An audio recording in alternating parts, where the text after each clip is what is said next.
تاری آواز پچھو تو کل پڑھتے ویسے. السلام علیکم ورحمۃ اللہ وبرکاتہ. محترم ناظرین کرام، پروگرام آن لائن سوال جواب کے سیشن میں ہم مفتی عبدالواحد قریشی صاحب کے ساتھ موجود ہیں. تو ناظرین کرام چلتے ہیں اپنے سوالوں کی طرف. ہمارے پاس سب سے پہلا سوال ہے محمد اسید شہزاد کا. وہ پوچھتے ہیں گھر والے شادی نہیں کر رہے، تقوی بھی اختیار نہیں کر پا رہا، گناہوں سے بھی نہیں بچا جا رہا، اس کا ذمہ دار کون ہوگا؟ بسم اللہ الرحمن الرحیم نحمدہ ونصلی ونسلم علی رسولہ الکریم اما بعد. شہزاد صاحب، رسول اللہ صلی اللہ علیہ وآلہ وسلم کا فرمان عالی شان ہے، یا معشر الشباب من استطاع منکم الباءۃ فلیتزوج فإنہ اغض للبصر واحسن للفرج ومن لم یستطع فعلیہ بالصوم فإنہ لہ وجاہ. حضور پاک علیہ الصلوۃ والسلام کا متفق علیہ فرمان ہے. فرمایا اے نوجوانوں، اگر تم میں کوئی شادی کی طاقت رکھتا ہے تو وہ شادی کر لے. کیوں؟ شادی کرنے سے آنکھ جھک جاتی ہے اور شرمگاہ گناہوں سے محفوظ رہتی ہے. اگر یہ طاقت شادی کرنے کی تمہارے پاس نہیں ہے تو پھر پے در پے روزے رکھنا شروع کر دو. آپ کے لیے روزہ ڈھال بن جائے گا، آپ کی شہوت آپ پہ اثر نہیں کرے گی. گھر والے شادی نہیں کر رہے، غلط کر رہے ہیں، بری بات ہے. والدین کو چاہیے وہ آپ کی شادی کرا دیں، لیکن وہ اس طرح کا کام نہیں کرتے. تو آپ کے پاس روزوں کا آپشن تو موجود ہے نا. یہ نہ ہو آپ کہیں چلو میں کام چھکی رکھا، آپ بد نظری بھی کرتے رہیں، باقی معاملات بھی کرتے رہیں اور گناہ اپنے ماں باپ پہ ڈالتے رہیں. یوں نہیں ہے. آپ روزے شروع فرما دیں اور ماں باپ سے تقاضا شروع کر دیں، انشاءاللہ آپ کی شادی ہو جائے گی. مجھ سے ایک بچہ ایک دن کہنے لگا، استاد جی میرے ماں باپ میری شادی کرنے کے اوپر قدرت رکھتے ہیں، میری منگنی ہو چکی ہے، کہتے نہیں ابھی تو چھوٹا ہے، ابھی تو چھوٹا ہے، ابھی شادی نہیں کرتے. حالانکہ میں چھوٹا کا میں تو غضب کا ٹوٹا ہوں، میں تو شادی شدہ ہونے کے لیے تیار بیٹھا ہوں اور میری شادی نہیں کرتے. میں نے کہا بیٹا ایک دو باتیں ذہن میں رکھ لو. ماں باپ سے حالت حج میں امی سے کہو، بہن جی سے کہو یہ کپڑے ایسے استری کرتے ہیں، ایسے استری کرتے ہیں، صحیح استری کر کے دو مجھے، صحیح کپڑے پہنو. جب تو ایسے کہے گا وہ کہیں گے اسے بیوی لا کر دے دو، وہی کپڑے صحیح استری کرے گی. میں نے کہا آپ جا کر امی کو بتائیں، امی آج میرے فلاں دوست کی شادی ہو گئی، امی آج فلاں کا نکاح ہو گیا، ابو آج میرے فلاں دوست کی شادی ہو گئی. اس طرح کی شادیوں کے تذکرے گھر میں کرنا شروع کر دیں. تھوڑا لیٹ آئیں تاکہ آپ کا احساس گھر میں ہو. اس طرح کے معاملات پہ گھر والوں کو خود ہی اشارہ مل جائے گا کہ بچہ شادی کرنے پر تل گیا، پھر اس کی شادی کرنی چاہیے. آپ عقل بھی لڑائیں، شکل بھی لڑائیں، اپنے گھر والوں سے معاملہ طے کریں اور ان کو ترغیب بھی دیں، ان کے لیے اللہ سے مانگیں اور روزے بھی رکھنا شروع کر دیں. انشاءاللہ گناہوں سے بھی محفوظ رہیں گے اور شادی بھی ہو جائے گی. ساتھ ساتھ اللہ پاک سے مانگتے رہے اللہم زوجنی خیرا، اللہم زوجنی خیرا، میرے مولا اچھی جگہ پاک باز جگہ پہ میری شادی کرا دے، انشاءاللہ آپ کی شادی ہو جائے گی. شکیل احمد پوچھتے ہیں ہمارے دیہاتوں میں اکثر خواتین قبرستان جا کر قبر پر گیلی مٹی لگاتی ہیں، قبر کو صحیح کرنے کے لیے کیا ایسا کرنا صحیح ہے؟ بھائی شکیل، سوال یوں نہیں ہونا چاہیے. سوال یوں ہونا چاہیے کہ خاتون کا قبرستان جانا جائز ہے یا ناجائز ہے. سوال یوں کریں. خواتین کا عام طور پہ جو منع کیا جاتا ہے نا، اس کی دو وجہ ہیں. نمبر ایک، عورت قبرستان جا کر جزا فضا کرتی ہے، رونا پیٹنا شروع کر دیتی ہے، شور شرابہ ڈال دیتی ہے. نمبر دو، انہیں معلوم نہیں ہوتا کہ قبر پہ سلام کا طریقہ کیا ہے، کوئی بدعت اور شرکیہ کام کرتی ہے. اگر یہ دو کام نہ ہو، اتنا زیادہ شور شرابہ رونا پیٹنا بھی نہ ہو، عبرت کے لیے جائے، کوئی شرکیہ کام بھی نہ ہو، اصال ثواب کے لیے جائے اپنے والد کی قبر پہ، اپنے بیٹے کی قبر پہ، اپنے خاوند قبر پہ، اپنے بھائی کی قبر پہ، تو وہ جا سکتی ہے.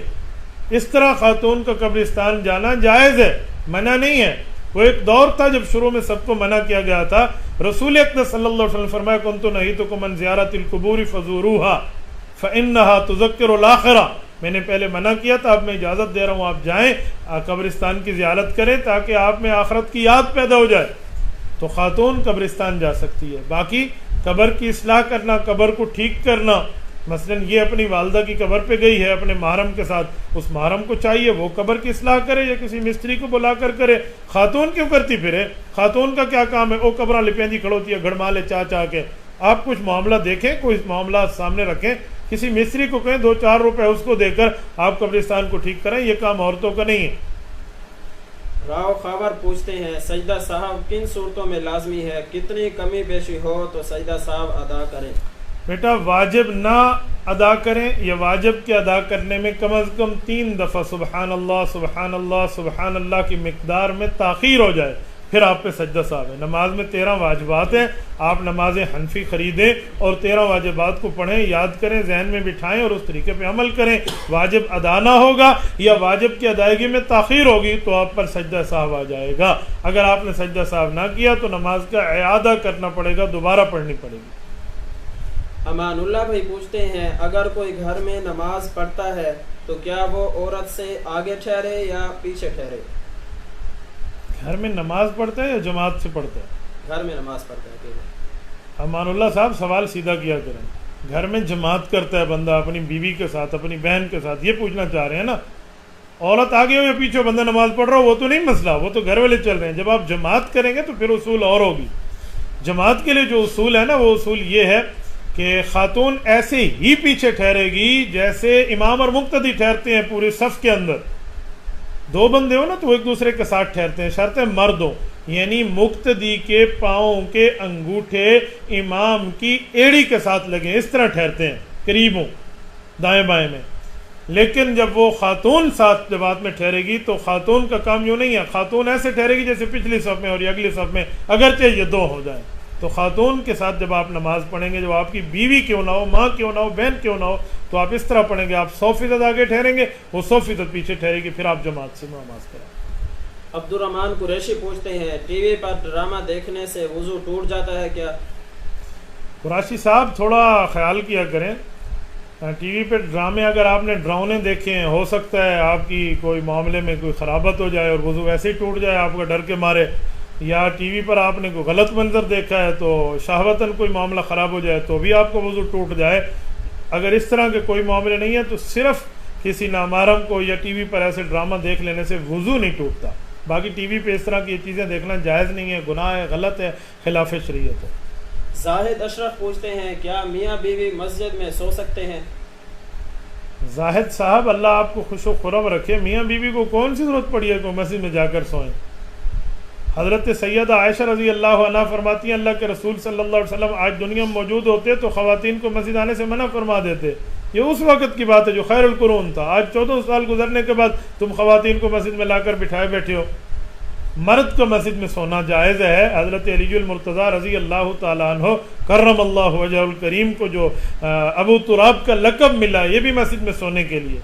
سیدہ فاطمہ الزہرا سلام اللہ علیہ خاتون جنت کے گھر رسول اقدس صلی اللہ علیہ وسلم خود رسالت مآب صلی اللہ علیہ وسلم تشریف لائے، پوچھا این ابن امک، سیدنا علی المرتضیٰ کہاں ہے؟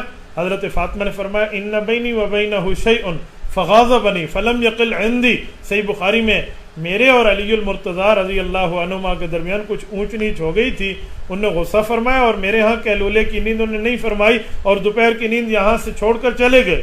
اللہ کے رسول صلی اللہ علیہ وسلم فرمایا جاؤ تلاش کرو۔ جب تلاش کیا گیا تو مسجد کے ایک کونے میں سیدنا علی المرتضیٰ آرام فرماتے اور حضرت علی المرتضیٰ کی چادر مبارک ان کے نیچے سے نکل چکی تھی اور وہ مٹی میں لت پت تھے، تو حضور پاک علیہ السلام تشریف لائے اور تشریف لا کر حضرت سہل بن سعد رضی اللہ عنہ کی روایت ہے تشریف لائے اور فرمایا قم یا ابا تراب، اوے مٹی مٹی میں ہونے والے اڑ جاؤ۔ پھر اٹھے اور پھر راضی نامہ ہوا اور پھر معاملہ ٹھیک ہو گیا۔ میرے دوستو اس سے سمجھ آتا ہے امام بخاری رحمۃ اللہ علیہ فرماتے ہیں کہ مسجد میں سونا جائز ہے۔ تو مرد کا تو معلوم ہوتا ہے، آپ نے پتہ نہیں خاتون خانہ کو درمیان میں کہاں سے لایا، یہ باتیں مناسب نہیں ہیں۔ سلمان خان پوچھتے ہیں مولانا صاحب کیا کوک پیپسی پینا مناسب ہے؟ بھائی سلمان، کفار کی ایسی چیز جس سے کفار کے مال میں بڑھوتری ہو اور وہ اسلام کے دشمن بھی ہوں، اسلام سے نبرد آزما بھی ہوں، حربی ہو بھی چکے ہوں، اور ان کی چیزوں کو استعمال کرنا میں تو غیرت اسلام کے خلاف سمجھتا ہوں۔ آپ اسلام کی چیزوں کو استعمال کریں، مسلمانوں کے معاملات کو استعمال کریں، اسلامی پروڈکٹس کو آگے لے کر آئیں۔ کفار کی چیزوں کو میں آپ کو کہہ دوں بھی ٹھیک، ایک ہے جائز ہے ناجائز ہے، وہ مسئلہ اور ہے۔ اگر وہ کھانا پینا ان کا حرام نہیں ہے اور اس میں حرام کی کوئی آمیزش نہیں ہے تو جائز ہوگا، لیکن ایک ہے مناسب ہے مناسب نہیں ہے۔ میں آپ کے سوال میں ترمیم کرتے ہوئے یوں سمجھانا چاہ رہا ہوں کہ میں اس کو مناسب نہیں سمجھتا، اس لیے اس سے پرہیز کیجیے۔ اجاز احمد پوچھتے ہیں 4 سے زائد شادیوں کا کیا حکم ہے؟ اگر کسی نے 4 سے زیادہ شادیاں کی ہوں اور بچے بھی ہوں تو کیا وہ بچے جائز ہیں؟ بھائی اعجاز 4 شادیوں کا مطلب سمجھیے. قرآن کریم بتاتا ہے فَانْكِحُوا مَا طَابَ لَكُم مِّنَ النِّسَاءِ مَثْنَىٰ وَثُلَاثَ وَرُبَاع. یہ جو اللہ رب العزت نے 4 تک کی اجازت دی ہے، 4 تک کی اجازت کو آپ سمجھیں. بیک وقت ایک مرد 4 بیویوں کو بیویاں رکھ سکتا ہے. اگر اس کی کوئی بیوی فوت ہو گئی ہے یا اس کو ڈیورس ہو گئی ہے تو وہ دوسری شادی کر لے اس کی جگہ پہ، تو آپ کہیں گے 4 کے بجائے اس کی 5 ہو گئے. تو میرے بھائی آپ کو 4 کے بجائے 5 تو نظر آتے ہیں، لیکن یہ معاملہ آپ کو نظر نہیں آتا کہ اب یہ 4 ہو گئے ہیں، کیونکہ 5ویں 4تھی اس کی فوت ہو گئی تھی، اس کی جگہ اس نے شادی کر لی ہے. تو اس طرح بیک وقت ایک آدمی کی فوت ہو جائیں یا طلاق ہو جائے یا جو بھی ہو جائے، اور وہ یوں بیک وقت 4 رکھے، بیک وقت 4 ہو، 100 بھی ہوں پھر بھی جائز ہو جائے گا، کیونکہ ایک وقت میں ایٹ اے ٹائم 4 ہو رہے ہیں، اس سے زیادہ نہیں ہے. اور اسی طرح اولاد چلے تو اولاد بھی حلالی ہے. اگر یہ کام نہیں ہے، اس نے بیک وقت 4 سے زائد شادیاں کر لی ہے تو وہ شادی حرام ہے، نکاح نہیں ہے، غلط ہے. اور اولاد اس کو ہم حلالی تک بھی نہیں کہیں گے کہ معاملہ غلط ہو رہا ہے. تو میرے دوستو اس کو تھوڑا بہت فرق سے سمجھیں. 4 شادیاں بیک وقت کی اجازت ہے. وہ خاتون اگر آگے پیچھے ہو گئی ہے یا اس کے نکاح میں نہیں رہی تو پھر یہ بندہ اور شادی کر سکتا ہے. یہ امتیوں کا معاملہ ہے. رسول اللہ صلی اللہ علیہ وسلم کی خصوصیت ہے خالصۃ لک من دون المؤمنین کے اصول کے تحت رسول اللہ صلی اللہ علیہ وسلم اس سے مبرہ ہیں. ان کو اجازت ہے، وہ ان کے معاملات کی اپنی حکم موجود ہیں، حکمتیں موجود ہیں، لیکن امتی کے لیے جو مسئلہ ہے وہ میں نے عرض کر دیا. کیا فرماتے ہیں مفتیان کرام کہ ایک خاوند اپنی بیوی کو کہہ دے شام تک میری ماں سے معافی مانگو ورنہ نہ میں آپ کا شوہر ہوں اور نہ آپ میری بیوی، تو بیوی نے معافی نہیں مانگی، رہنمائی فرما دے. اسے کہتے ہیں طلاق معلق، یعنی پینڈنگ ڈیورس. کسی معاملے کے ساتھ متعلق کر کے لٹکا کے حکم کر دے، جب یوں کریں تو ہوگا ورنہ نہیں ہوگا. خاوند نے کہہ دیا اپنی بیوی کو شام تک میری امی جی سے معافی مانگ لے، نہ مانگی تو نہ میں تیرا خاوند نہ تو میری بیوی، یہ طلاق بائن ہے. اس کا معنی اگر وہ شام تک معافی نہیں مانگتی تو یہ طلاق بائن ہو جائے گی، خاوند بیوی دونوں جدا ہو جائیں گے. اب عورت کی عدت شروع ہو جائے گی. اس کے بعد یعنی اس طلاق کے بعد چاہے عدت ہو یا عدت گزر جائے، جانبین خاوند اور بیوی یہ دونوں چاہیں گے تو نایا نکاح ہوگا، نائے گواہ، نائی حق مار اور نایا نکاح ہوگا. اگر یہ نہیں چاہیں گے تو اکیلا خاوند رجوع نہیں کر سکتا. عدت گزارنے کے بعد جہاں کہیں چاہے وہ نکاح کر سکتی ہے. محمد بشیر پوچھتے ہیں احساس کمتری کا شکار ہوں اور دل میں ہر وقت گھبراہٹ رہتی ہے، رہنمائی فرما دیں. بشیر صاحب جو احساس کمتری کا شکار ہوتا ہے وہ ہر وقت ڈرتا ہی رہتا ہے. آپ احساس کمتری کا کیوں شکار ہیں؟ آپ اپنے ذہن میں احساس برتری لائیں. احساس کمتری کا معنی یہ ہے کہ پتہ نہیں میں کیا بیٹھا ہوں، کیا معاملہ ہے. خدا کے بندے، کمتر اگر آپ دنیا میں لوگوں سے اس لیے سمجھتے کہ میں اللہ کا گناہ گار بندہ ہوں پھر تو ٹھیک تھا. جو احساس کمتری عوام میں ہے وہ یوں نہیں ہے.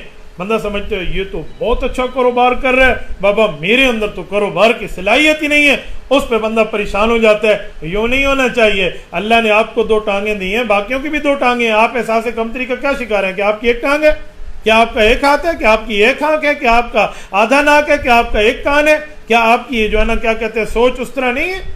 میرے دوستو، آپ کے پاس دل موجود ہے، آنکھیں موجود ہے، کان موجود ہے، ناک موجود ہے، زبان، ہاتھ اور پاؤں موجود ہے، اور آپ پڑھے لکھے، اس کے باوجود بھی آپ احساس کمتری کے شکار ہوتے ہیں. یوں نہیں. احساس کمتری رکھنی ہے تو یوں رکھیں کہ میری نیکیاں کم ہے، اللہ مجھے نیکیوں میں اضافہ کر دے، اللہ میں تیرا گناہ گار بندہ ہوں، مجھے اپنا نیکوکار بندہ بنا دے. یہ احساس کمتری تو ٹھیک ہے، لیکن جو احساس کمتری کا ذکر آپ فرما رہے ہیں وہ احساس کمتری نہیں ہونی چاہیے. رقیب خان پوچھتے ہیں تکبر کا علاج بتا دیں. یہ بھی اس کے الٹ سوال ہے جو ابھی یہ پوچھ رہے تھے. میرے دوستو، تکبر کا علاج، تکبر کا معاملہ کچھ اور ہے. الکبریاء ردائی، حدیث پاک میں اللہ فرماتے ہیں تکبر تو میری چادر ہے، یعنی مجھے سجدتا ہے. جو تکبیر ہے اور بلندی ہے، ہم کون ہیں؟ ہم کس چیز کی پیدائش ہے؟ من ای شیء خلقہ. اللہ رب العزت فرماتے ہیں من ای شیء خلقہ، من نطفہ خلقہ فقدرہ ثم السبیل یسرہ ثم اماتہ فاکبرہ ثم اذا شاء انشرہ. کہا فَلْيَنْظُرِ الْإِنسَانُ مِمَّا خُلِقَ. انسان تو دیکھ تو پیدا کس سے ہوا؟ من نطفہ. من ای شیء خلق، کس چیز سے پیدا؟ من نطفہ، پانی کے ایک بوند سے. خلقہ فقدرہ، رب نے پیدا کیا، تیری تقدیر لکھ دی. خلقہ فقدرہ، اور پھر اس کے بعد ثم السبیل یسرہ، رب نے دنیا میں آنے کا راستہ آسان کر دیا. اور پھر ثم اماتہ فاکبرہ، جب چاہے گا اللہ موت دے دے گا اور قبر آ جائے گی. ثم اذا شاء انشرہ، جب اللہ چاہے گا تو اٹھائے گا. اب ہم کون سی تکبر والے ہیں نہ ہمارا مرضی سے آنا ہے دنیا میں، نہ ہماری مرضی سے جانا ہے دنیا میں، نہ ہماری 100% دنیا میں مرضی چل سکتی ہے۔ ہم تکبر کس چیز کا کرتے ہیں؟ جو کھانا آپ متکبر کھاتے ہیں اور جو کھانا آپ جو ہے نا کیا کہتے ہیں متواضع کھاتے ہیں، ذرا ان دونوں کو دیکھ لیں۔ تواضع والا جو کھانا کھاتا ہے اس کے پیٹ میں وہی کچھ بن کے نکلتا ہے، جو متکبر کھانا کھاتا ہے اس کا بھی وہی کچھ بن کے نکلتا ہے۔ تو تکبر کس چیز کا ہے؟ کس چیز کا؟ میں تو مٹی تھا، مٹی ہوں، مٹی ہی رہوں گا۔ تکبر کس چیز کا میرے بھائیو؟ اس طرح کے تکبر ہونا، اس طرح کے معاملات لانا کہ میں سب کچھ ہوں، بس میرے فلاں فلاں، ایسے نہیں ہو سکتے۔ من اشد منا قوہ کے تکبر کا علاج رب نے قرآن کریم میں دیا ہے کہ ان کو ختم کر کے رکھ دیا ہے، بستیوں کو جاننے والا بھی کوئی نہیں ہے۔ اور خدا کے بندے قبرستان جا کر دیکھو، ان لوگوں سے قبرستان بھر چکے ہیں جن کے تکبر کا یہ عالم تھا اور وہ یوں کہتے تھے کہ ہمارے بغیر تو دنیا 1 منٹ میں نہیں چل سکتی۔ ان سے قبرستان بھر چکے ہیں۔ ہمارا تکبر کس چیز کا؟ ہم کل مر جائیں گے، ہمیں نہلانے والے اور ہوں گے، ہمیں اٹھانے والے اور ہوں گے، کفن پہنانے والے اور ہوں گے، لے کر جنازہ لے جانے والے اور ہوں گے، قبر پہ ڈالنے والا کوئی اور ہوگا۔ میری کہاں مرضی، میں نے وہاں جا کر 2 گز کفن اپنے ساتھ لے کر چلنا ہے۔ کہتے ہیں کرتے ہیں لوگ مال جمع، کس کے لیے؟ یہاں سلتا ہے آدمی کا کفن جیب کے بغیر۔ اور تکبر کس چیز کا؟ اور مال کا، مال زائل ہو جائے گا، اور طاقت کا، طاقت ختم ہو جائے گی، اور مینڈیٹ کا، مینڈیٹ ٹوٹ جائے گا، یہ مینڈیٹ نہیں رہے گا۔ تو تکبر کس چیز کا؟ اپنے دل میں ذرا یہ خیالات لائیں کہ یار میں تو کچھ بھی نہیں ہوں، جو ہوں وہ رب نے کیا ہے، جو ہوں وہ اللہ نے کیا ہے۔ رب نے آج مالدار بنایا ہے، کل اللہ مجھے جو ہے نا کیا کہتے ہیں عیالدار بنا کر غریب بنا دے، میں کیا کروں گا؟ ہم نے دریاؤں کو چڑھ چڑھ کے اترتے دیکھا ہے میرے دوستو، اس لیے تکبر نہیں کرنا چاہیے، تکبر سے بچیں۔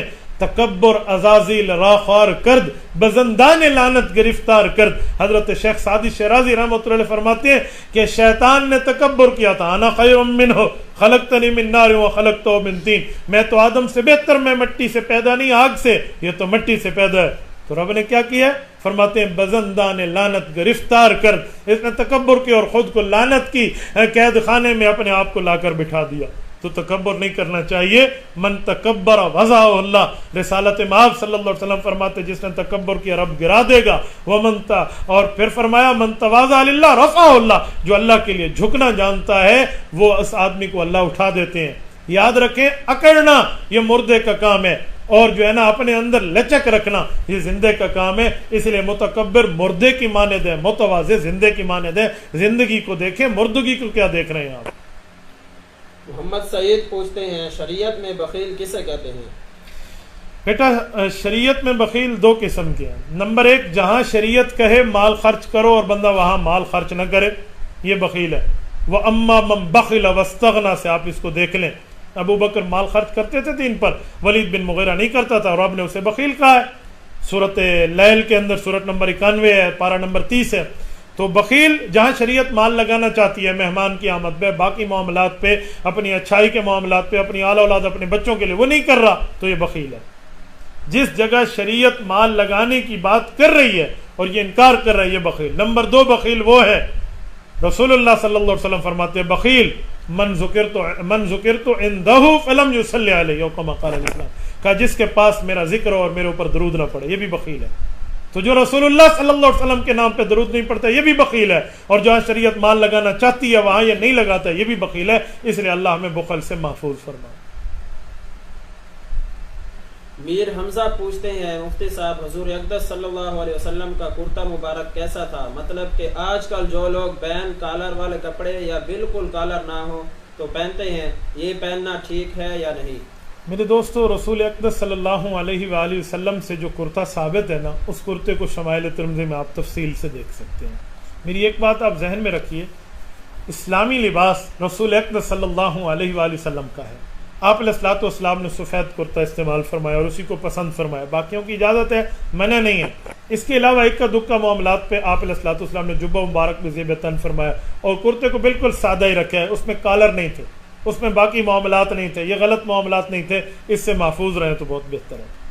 حمدان محمد پوچھتے ہیں کیا جنازہ بالجہر پڑھنا جائز ہے؟ جنازہ بالسر ہے بیٹا، بالجہر نہیں ہے، اس لیے جنازے کو بالسر ہی رکھیں۔ تنویر ربانی پوچھتے ہیں میری کپڑے کی دکان ہے اور ایک عورت اکثر میری دکان پہ کپڑے خریدنے آتی ہے اور اس کے شوہر کی شراب کی دکان ہے، تو کیا اس عورت کا پیسہ لینا جائز ہے؟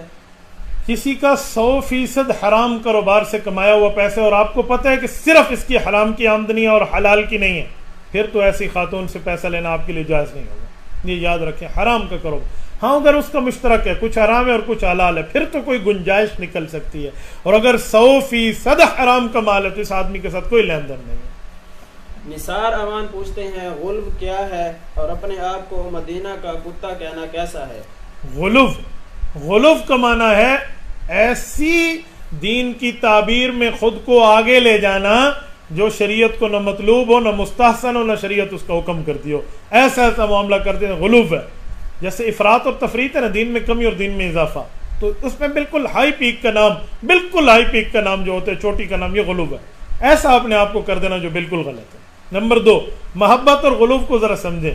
آپ نے جو کہا نا خود کو مدینے کا کتا کہنا کیسے ہے، مجھے بہت اچھی طرح پتہ ہے۔ کیا نام ہے ان کے؟ نثار امان۔ نثار صاحب، یا تو آپ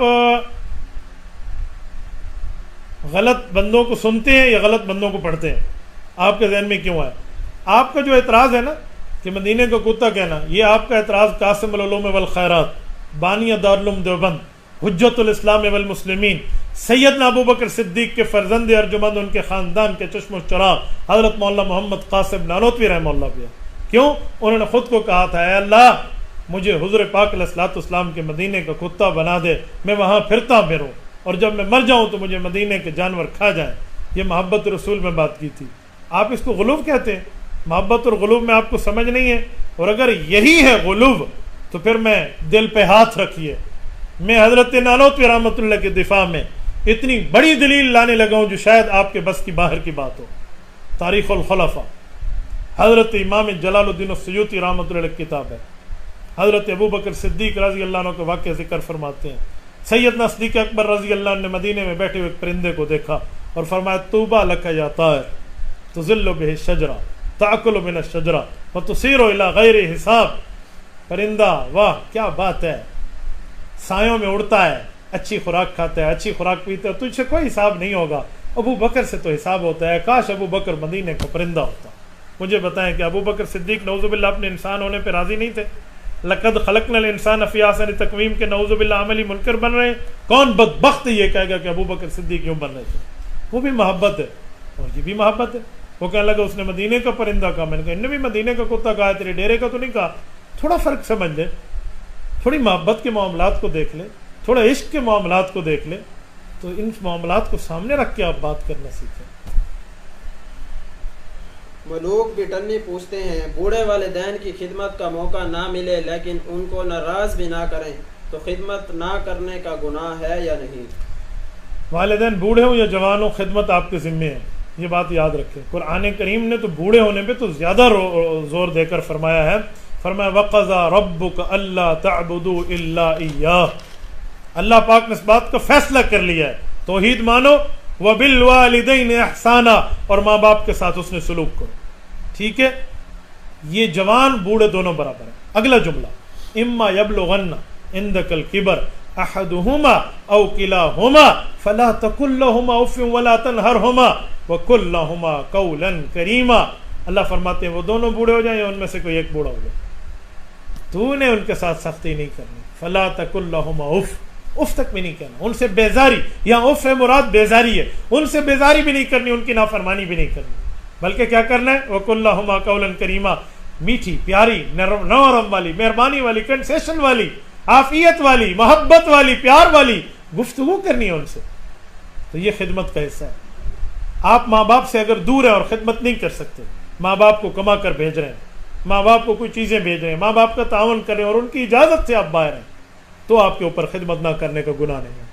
لیکن اب ماں باپ کی نافرمانی میں باہر ہیں، ماں باپ کا دل دکھا کے باہر ہیں، ماں باپ کی خدمت سے جی چرا کے باہر ہیں، آپ یقیناً گناہ گار ہیں، اس دنیا میں بھی اور آخرت میں بھی۔ تو اب یہ آپ کو پتہ ہے، مجھے نہیں پتہ، تو آپ خود ہی اندازہ لگا لو کہ ماں کیا ہے اور باپ کیا ہوتا ہے۔ تو ماں اور باپ سے تعلق کیا ہوتا ہے؟ ماں باپ کی خدمتوں میں ایک خدمت یہ بھی ہے کہ ماں آپ کے چہرے کو دیکھ کر سکون لیتی ہے، باپ آپ کے چہرے کو دیکھ کر پرسکون ہو جاتا ہے تو موقع تھا، مناسب تھا کہ آپ ان کے ساتھ رہتے. بعض اوقات مال بھیجنے سے ماں باپ کو وہ سکون اور راحتیں نہیں ملتی جو بیٹے کے چہرے دیکھنے سے ملتی ہیں. تو آپ اپنے معاملے کو خود دیکھ لیں، آپ کس معاملے کس کیٹیگری میں ہیں. میں نے دونوں باتیں آپ کو سمجھا دیں. عبد الکبیر بلوچستان سے پوچھتے ہیں جماعت کا قائد مرشد ہوتا ہے یا استاد؟ استاد سے اختلاف ہو سکتا ہے اور مرشد سے نہیں. عبد الکبیر بھائی، جماعت کا قائد یعنی امیر محترم، اس کی دونوں حیثیتیں ہیں، استاد بھی ہو سکتے ہیں اور مرشد بھی ہو سکتے ہیں، دونوں حیثیتیں ہیں.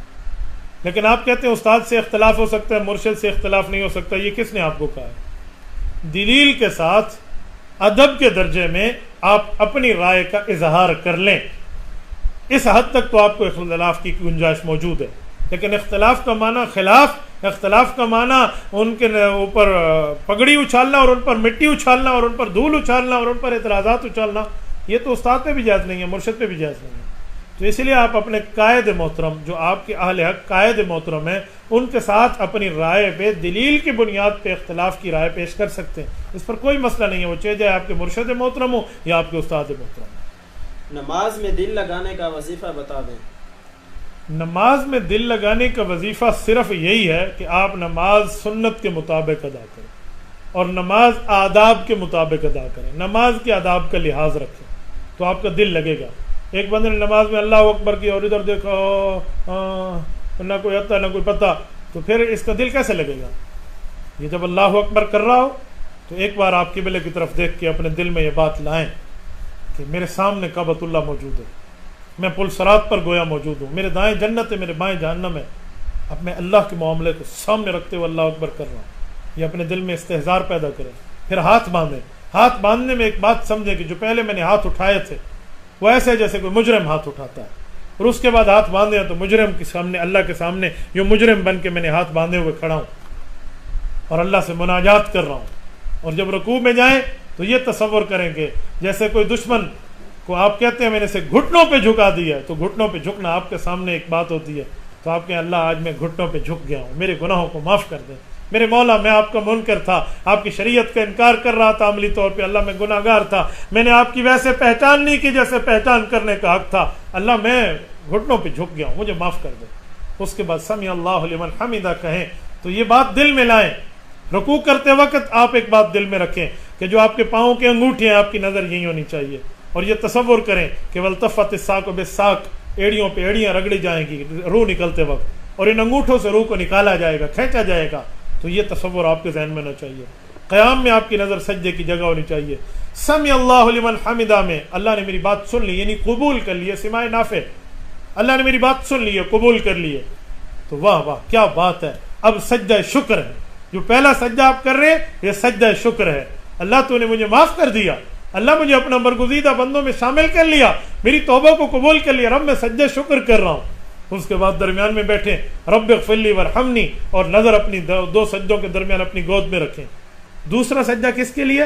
میرے مولا حق تھا، تو نے اس مجرم کو معاف کیا تو میں زمین میں شرم کے مارے گڑ جاتا، زمین میں دفن ہو جاتا کہ اللہ تو نے پھر بھی نظر کرم کر لیا، میں تو بہت مجرم تھا، اللہ میں زمین میں تو نہیں جا سکتا، ایک بار سجدہ اور کرتا. یہ دوسرا سجدہ کرنا. اس استحضار کے ساتھ آپ نماز پڑھیں. اس کے بعد آپ نے رکعتیں پوری کر کے اتحیات پہ بیٹھنا ہے، رسول اکرم صلی اللہ علیہ وسلم کی اس پر درود پاک پڑھنا ہے. آپ نے پھر اس کے بعد رب جلنی کی دعا پڑھنی ہے، اور اس دعاؤں کے بعد آپ نے آپ سلام پھیرنا ہے، دائیں طرف سلام پھیریں اپنے دائیں دوستوں پہ، اور آخر تک جتنے مسلمان بچتے ہیں ان کی نیت. اس طرح بائیں سلام کو آپ یوں لے کر چلیں، اس طرح کے استحضار رکھیں، اس طرح کی آوزاری رکھیں، اس طرح کے آداب کا خیال رکھیں. انشاءاللہ آپ کو نماز میں دل بھی لگے گا اور آپ کو نماز میں انشاءاللہ بھول بھی نہیں ہوگی. سودی بینک سے لین دین اور گاڑی قسط پر لینا کیسا ہے؟ سودی بینک سے لین دین بھی منع ہے، وہاں سیونگ اکاؤنٹ کھلوانا بھی منع ہے، اور وہاں سے گاڑی لینا بھی منع ہے. سودی بینک ہے، سود اللہ یہ سود خور نہیں ہے، یہ سور خور ہیں، اللہ ان سے محفوظ فرمائے. سود کیا کہنا ہے؟ ماں سے زنا کے مترادف اس کا چھوٹے سے چھوٹا گناہ ہے. رب العزت فرماتے ہیں اگر تم سود نہیں چھوڑتے تو فَأْذَنُوا بِحَرْبٍ مِّنَ اللَّهِ وَرَسُولِهِ، پھر اللہ رسول کے خلاف اعلان جنگ کر دو. تو سود سے پیار اور رسول اللہ سے غدار ہے. یہ جو سود کا پیار ہے وہ رسول اللہ کا غدار ہے. وہ پیغمبر علیہ الصلوۃ والسلام کے احکام کا پھر منکر بنتا جا رہا ہے۔ سود سے بچیں، سود کے معاملات سے بچیں، سود ہے، اللہ سود سے ہمیں محفوظ فرمائے۔ سود کے قلیل کثیر حرام ہے، آکلہ و موکلہ و کاتبہ و حدیث پاک میں ہے آکلہ کھانے والا، موکلہ کھلانے والا، و کاتبہ لکھنے والا، اور ان کے درمیان لین دین کرانے والے، سب کو جو ہے نا کیا کہتے ہیں دوستی اور گناہ گار کا آگے اس سے محفوظ رہیں، معافی مانگیں، اللہ سے توبہ کریں، جو ہو گئے اس پر اللہ سے معافی مانگیں، اپنا معاملہ آئندہ کا درست کریں۔ انیس بلوچ بلوچستان سے پوچھتے ہیں چہرے کے دانوں کو ختم کرنے کے لیے کوئی اچھا سا وظیفہ بتا دیں۔ حکیم سے رابطہ کریں تو بیٹا بہت بہتر ہے، باقی والضحیٰ یہ بار بار پڑھا کریں، تو والضحیٰ بار بار پڑھنے سے، ہر وقت بطور وظیفہ پڑھنے سے رسول اللہ صلی اللہ علیہ وسلم کے اوپر اترنے والی حضور کے چہرے پہ حسن بتانے والی اس آیت کی برکت سے آپ کا چہرہ بھی انشاءاللہ نکھر آئے گا اور پیارا ہو جائے گا۔ محمود خان پوچھتے ہیں کتا گھر میں رکھنے کی جو گنجائش اسلام میں موجود ہے، پہرہ دار کتے کو رکھنے سے وہ رحمت کے فرشتے گھر میں داخل ہوں گے یا نہیں، وضاحت فرما دیں۔ پہرہ دار کتا آپ رکھ سکتے ہیں، گنجائش موجود ہے، آپ کے ہاں چور آتے ہیں، کوئی چوری ہوتی ہے، کوئی حالات خراب ہیں تو جائز ہے، کلب زارع ہے آپ کی، اس کی جو کیا کہتے ہیں آپ کی جو کھیت وغیرہ ہیں اس کی پر پہرہ داری کرتے ہیں، وہاں پہ آپ کو جائز ہے۔ کلب معلم ہے، وہ آپ کا پڑھا لکھا کتا ہے کہ وہ جا کر آپ کا شکار کر کے آتا ہے، وہ شکاری کتا جسے تازی کتا کہتے ہیں، ایسے کتے رکھنا بھی جائز ہے، اس کا کوئی نہیں مسئلہ، اس پر وہ بات نہیں ہے جو رحمت کے فرشتے نہ آنے والی بات ہے، وہ شوقیہ اور خواہ مخواہ رکھنے کے اوپر ہے کہ رحمت کے فرشتے نہیں آتے۔ ان کتوں کی تو حدیث پاک میں رکھنے کی بات میں گنجائش اور اجازت معلوم ہوتی ہے۔ ڈاکٹر اسرار احمد کے نظریات کے بارے میں آپ کا کیا خیال ہے؟ ڈاکٹر اسرار صاحب کے وہ اس دنیا سے چلے گئے ہیں، اللہ پاک مغفرت فرمائے۔ ان کے عقائد اور نظریات سے علماء دیوبند کو خاصا اختلاف رہا ہے، خصوصاً مرشد العلماء فقیہ وقت حضرت مولانا محمد یوسف لدھیانوی شہید رحمۃ اللہ علیہ، عالمی مجلس تحفظ ختم نبوت کی پوری دنیا کے نائب امیر تھے، بن نوری ٹاؤن ان کی علمیت کا گواہ ہے، اور رہتی دنیا کے ایک طبقہ ان کے علم کا گواہ حضرت شیخ زکریا رحمۃ اللہ تعالیٰ علیہ کے خلیفہ مجاز تھے۔ حضرت لدھیانوی رحمۃ اللہ علیہ نے ان سے اختلاف فرمایا ہے۔ تجدد پسندوں کے افکار نامی ایک کتاب ان کی موجود ہے، اور اس میں ڈاکٹر اسرار کے نظریات پر انہوں نے رد فرمایا ہے۔ اور اسی طرح حضرت مولانا ڈاکٹر مفتی عبد الواحد رحمۃ اللہ علیہ لاہور والے، مدنیہ والے، انہوں نے بھی ڈاکٹر اسرار کے نظریات کے نام پر مشتمل ایک کتاب کو لکھا ہے۔ تو ڈاکٹر اسرار صاحب کے نظریات پر ان نے بھی رد فرمایا ہے دلیل کے ساتھ۔ بعض نظریات ہیں ان کی کیا تفصیل ہے، کیا معاملہ ہے، آپ تجدد پسندوں کے افکار بھی دیکھ لیں مولانا یوسف لدھیانوی کی، اور ڈاکٹر مفتی عبد الواحد صاحب لاہور والوں کی آپ جو ہے نا ڈاکٹر اسرار احمد کے نظریات وہ بھی دیکھ لیں، آپ کو سمجھ آ جائے گا۔ باقی کسی کی شخصیت سے، کسی کے نظریات سے اختلاف لان تان کا اشارہ نہیں ہوتا، گالیاں دینے کا مطلب نہیں ہوتا، عزت احترام کے لہجے میں رہ کر ان سے ان عقائد پہ علماء دیوبند کو اختلاف رہا ہے۔ یہ میں نے آپ کے سامنے مثبت سی رائے پیش کر دی۔ تصویر بنانا کس حد تک جائز ہے؟